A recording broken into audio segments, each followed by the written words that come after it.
동역자 여러분 안녕하십니까? 신명기 24장 두 번째 시간입니다.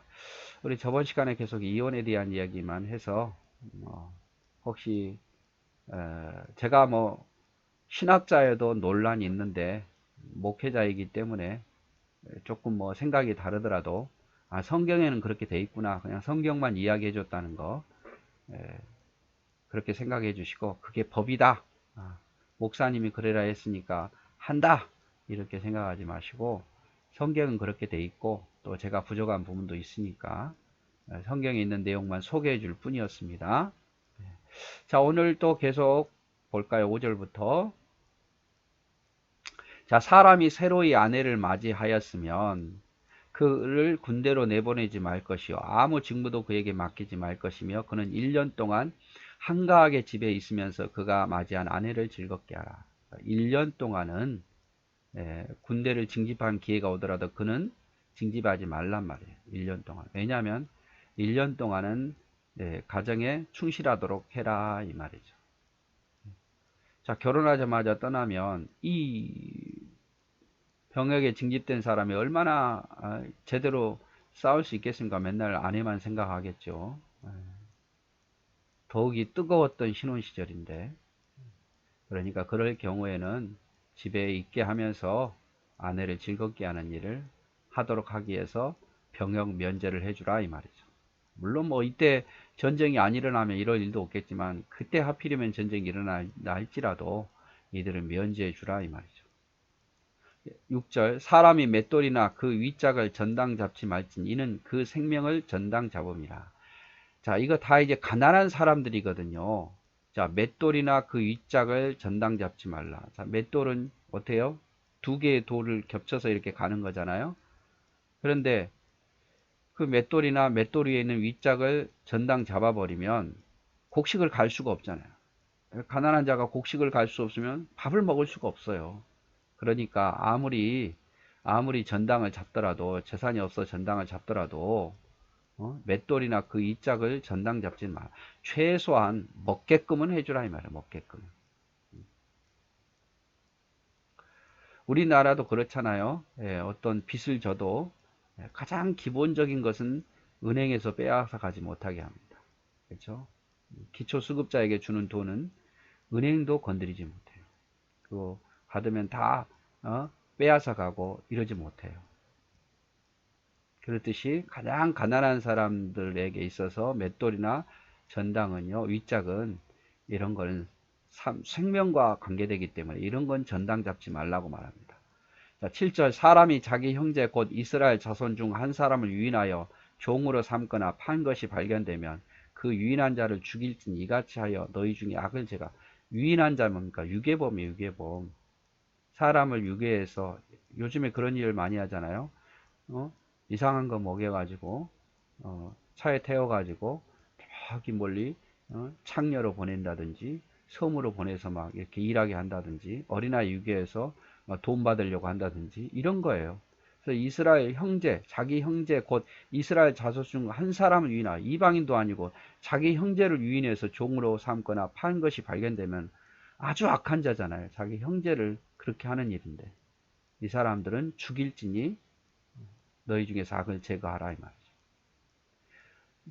8절, 너는 나병에 대하여 삼가서 레위 사람 제사장들에게 너에게 가르치는 대로 내가 힘써 다 지켜 행하되 너희는 내가 그들에게 명령한 대로 지켜 행하라. 너희는 애굽에서 나오던 길에서 내 하나님 여호와께서 미리암에게 행하신 일을 기억할지니라. 자, 모세를 미리암과 아론이 비방했잖아요. 그러다가 미리암이 문둥병에 걸렸을 때 진 밖으로 내보냈죠. 왜? 하나님이 거하신 곳에는 거룩한 자가 있어야 되니까.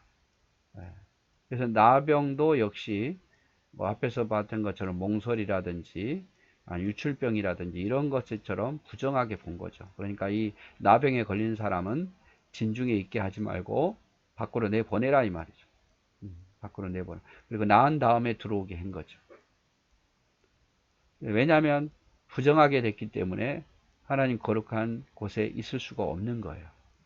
물론 이들이 가장 현명하다면 그 나병 환자들 어느 정도 살 수 있도록 장소도 제공해 주고 또 뭐 먹을 것도 제공해 주고 이러면 좋은데, 그냥 내쳐버리고 모른 척 해버리고 이러니까 자꾸 나병 환자들이 살기 위해서 다시 들어오게 되면 또 돌로 쳐서 죽이려고 그러고, 이게 나쁜 거지.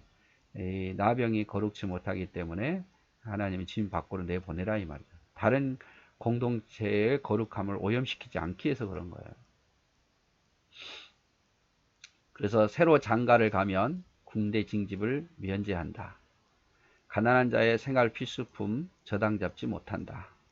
또 유괴범을 사형으로 다스려야 된다. 그리고 나병 환자를 격리 수용한다. 왜? 모든 사람의 공중위생을 위해서 그런 거예요. 전염이 됐으니까. 뭐 지금은 전염이 안 된다지만 그 당시에는 또 어떤 피를 통해서 전염이 되기도 하고 그랬으니까요. 그걸 모든 사람 위해서 그렇게 했던 거예요. 자, 계속해서 이제 가난한 자를 어떻게 보호할 것인가에 대한 이야기를 합니다. 내 이웃에게 무엇을 구워줄 때에 너는 그의 집에 들어가서 전당물을 취하지 말고 너는 밖에 서 있고 내게 꾸는 자가 전당물을 밖으로 가지고 나와서 내게 줄 것이며. 자, 가난한 자예요. 다 그런 게 아니라 다 전당물을 잡을 때 그 집에 못 들어가는 게 아니라 가난한 자. 가난한 자의 집에 들어가서 전당물을 취하지 말라. 왜냐하면 그의 집에 들어가면 이것도 돈 된다 저것도 된다 이거 다 가져올 거 아니에요. 그럼 가난한 자가 어떻게 삽니까? 그러니까 너는 전당물을 취할 때, 가난한 집에 전당물을 취할 때는 집 안에 들어가지 말고 밖에 서서 기다리라. 그리고 그 빚진 자가 내가 이것은 가지고 가십시오 라고 내놓은 것만 가져가라 이 말이죠. 12절 그가 가난한 자이면 너는 그의 전당물을 가지고 자지 말고 해질 때 그 전당물을 반드시 그에게 돌려줄 것이라. 그리하면 그가 그 옷을 입고 자며 너를 위하여 축복하리니 그 일이 내 하나님 여호와 앞에서 내 공의로움이 되리라. 너의 공의로움이 되리라. 자, 가난한 자여요. 가보니까 너무 가난해요. 그런데 그 가난한 자에게 모든 전당물이 아니라 꼭 필수품, 진짜 있어야 할 필수품, 먹고 사는데 필수품은 가져왔다 할지라도 해가 지기 전에는 해질 때 돌려보내주라 이 말이죠. 그리고 다음날 가져온다 할지라도. 왜냐하면 그게 없으면 밥을 먹을 수가 없고 살 수가 없잖아요. 그러면 그렇게 혜택을 본 사람이, 그 가난한 사람이 얼마나 고맙겠어요. 그래서 그 사람을 위해서 축복할 거고, 그럼 하나님께서 그 기도를 들으시고 너에게 복을 주겠다 이 말이에요. 주겠다. 14절 공궁하고 비난한 품꾼은 너희 형제든지 내 땅 성문 안에 우고하는 객이든지 그를 학대하지 말며. 자, 가난한 품꾼은요 학대하지 말라. 학대하지 말라. 어떻게 학대하느냐? 품삯을 당일에 안 주는 게 학대하는 거예요. 그래서 품꾼이라는 건 뭐예요? 우리 집 와서 하루 일당 일하는 사람이에요. 그 사람에게 품삯을 안 주는 건 학대하는 거예요. 그러니까 15절에 그 품삯을 당일에 주고 해진 후에 미루지 말라. 이는 그가 가난함으로 그 품삯을 간절히 바람이라. 그가 너를 여호와께 호소하지 않게 하라. 그렇지 않으면 그것이 내게 죄가 될 것입니다. 품삯은 당일에 주란 말이에요. 당연히 여러분 일했는데 한 달 월급 안 줘 보십시오. 다니겠습니까? 그 당시에는 한 달 월급이 아니라 매일매일 주는 거예요. 일당으로 주로 그랬어요. 그런데 주라 이 말이죠. 가난한 자에게 품삯을 안 주면 그가 어떻게 살겠느냐 이 말이에요. 너가 하나님 앞에 그가 억울해서 기도하면 그것이 너에게 죄가 될 것이다 이 말이죠.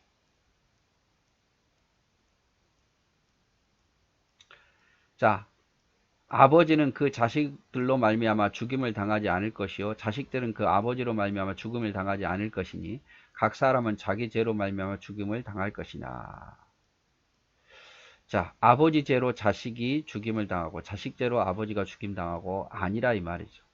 왜 부모 때문에 자식이 재판을 받아야 됩니까? 아니는 자기 죄는 자기 죄로 말미암아 죽임을 당한다 이 말이죠. 그러나 당하는 입장에서는 아버지가 살인을 했으면 자식까지 다 죽여버리고 싶겠죠. 그러나 그렇게 하지 말라 이 말이죠. 너는 객이나 고아의 송사를 억울하게 하지 말며 과부의 옷을 전당 잡지 말라.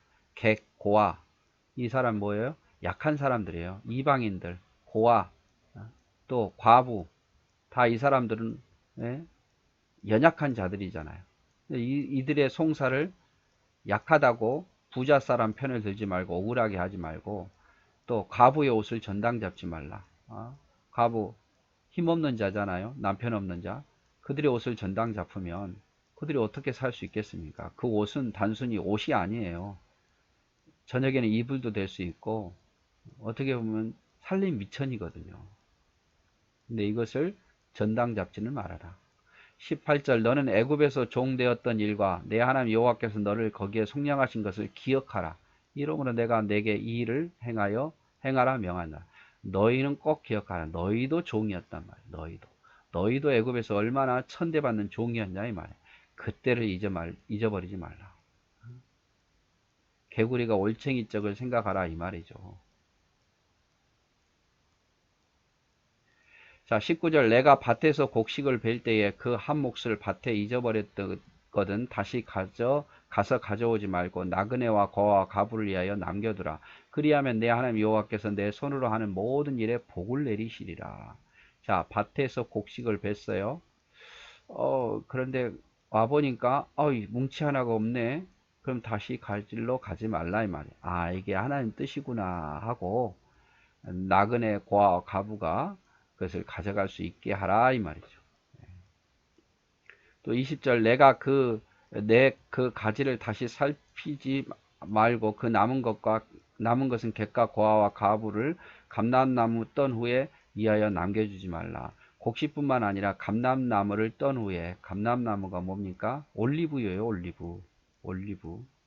여러분 감람나무가 다른 게 아니라 올리브 기름 짜는 올리브 있죠? 그래서 그걸 떨고 난 뒤에 떨어진 것 많은 거 있으면 그걸 주우려고 하지 말란 말이에요. 고아와 가부를 위해서 남겨두라.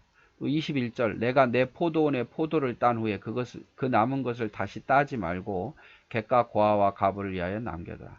다 포도를 따려고 하지 말고 일부는 좀 남겨두라 이 말이죠. 고아와 가부가 먹을 수 있도록. 22절 너는 애굽 땅에서 종되었던 것을 기억하라. 이러므로 내가 내게 이 일을 행하여 명하노라. 너희도 애굽에서 종 아니었냐? 서러운 자가 아니었냐? 그때를 생각하면서 밭에 곡식을 볼 때 한 뭉치를 남겨놔도 그냥 찾으러 가지 말고, 또 이삭이 떨어져도 다 주려고 하지 말고, 감람만을 떨고 남은 올리브가 바닥에 좀 있어도 남겨두고, 포도원에 포도를 다 따지 말고 남겨두라 이 말이죠. 항상 이 말을 할 때마다 어렸을 때 생각나요. 감나무 맨 꼭대기까지 다 안 땄거든요. 왜? 까마귀도 먹으라고.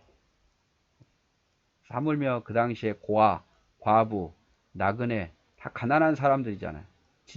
집은 있었겠지만 토지도 없고 그들이 먹고 살 수 있는 방법은 이것이라도 먹어야 되거든요. 그래서 다 하려고 하지 말라 이 말이죠. 자, 신명기 24장 17절 18절에 너는 객이나 고아의 송사를 억울하게 하지 말며 과부의 옷을 전당 잡지 말라. 너는 애굽에서 종되었던 일과 내 하나님 여호와께서 너를 거기서 속량하신 것을 기억하라. 이러므로 내가 내게 이 일을 행하라 명하였노라. 또 내가 밭에서 곡식을 벨 때 그 한 뭇을 밭에 잊어버렸거든 다시 가서 가져오지 말고 나그네와 거와 가부를 위하여 남겨두라. 그리하면 내 하나님 여호와께서 내 손으로 하는 일에 복을 주시리라. 복을 주시리라. 다시 한번 정리해 볼까요? 가난한 자를 돌보라 이 말이죠. 가난한 자라 할지라도 최저 의식주 생활만은 보장해 주라. 그래서 맷돌 가져오고 뭐 겉옷을 가져오고 하지 말란 말이에요. 품삯은 절대 그날 다 주라 이 말이에요. 그거 안 주면 그 사람들은 죽기 때문에 그래요. 송사할 때 가난한 자라고 부당한 법적 처우를 하지 말라란 말이에요. 또 가난한 자들을 위해서 조금이라도 남겨두라 말이에요. 왜? 이것이 너희가 애굽에서 종되었던 것을 기억하라 이 말이죠. 하나님만 사랑한다고 하지 말고 이웃도 사랑할 것을 당부를 하고 있습니다. 그래서 신명기 24장 5절부터는 각종 어떤 생활에 필요한 규범들에 대한 이야기를 우리 같이 보았습니다. 네, 사랑하고 축복합니다.